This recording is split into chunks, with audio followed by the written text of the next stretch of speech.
दूसरा रोज खवातीन का किचन मिशन ताहाल जारी। दावतों और मेहमानों की आमद का सिलसिला भी बरकरार है। महंगाई के बावजूद माएँ अपने बच्चों की ख्वाहिशात पूरी करने के लिए भरपूर कोशिशों में मसरूफ दिखाई दे रही हैं। घरों में लजीज पकवानों और मीठी डिशेस की तैयारी जारी है, जबकि बच्चे ईद की खुशियों से लुत्फ अंदोज हो रहे हैं। एक खातून का कहना था कि महंगाई का तूफान तो जोरों पर है, लेकिन खवातीन में ये हुनर होता है कि वो अपने बच्चों के लिए हर तूफान से लड़ सकती हैं।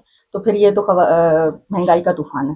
तो इसी हवाले से हमने भी जो है वो अपने बच्चों की फरमाइशें पूरी करने के लिए तैयारी की हुई है। कुर्बानी की ईद है, तो दोपहर में बच्चों की फरमाइश है कि वो नमकीन खाएंगे और साथ ही पुलाव भी खाएंगे, तो उसकी भी तैयारी मैं कर रही हूँ। दूध सब्जी लेकर और अखराजात में, मगर उनकी फरमाइश पूरी करने की कोशिश ज़रूर करूँगी और अपने बजट में रहकर करूँगी इंशाल्लाह। उनकी बिरयानी की फरमाइश है, वो भी इंशाल्लाह अपने बजट में रहकर किफ़ायत शुआरी के साथ उनको बना कर दूँगी, ताकि उनकी ईद का मज़ा दोबाला हो जाए।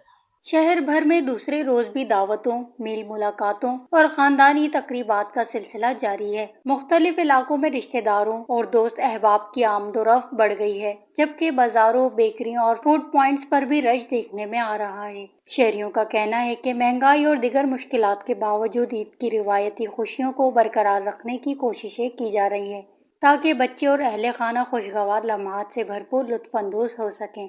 Voice news, Quetta, Balochistan.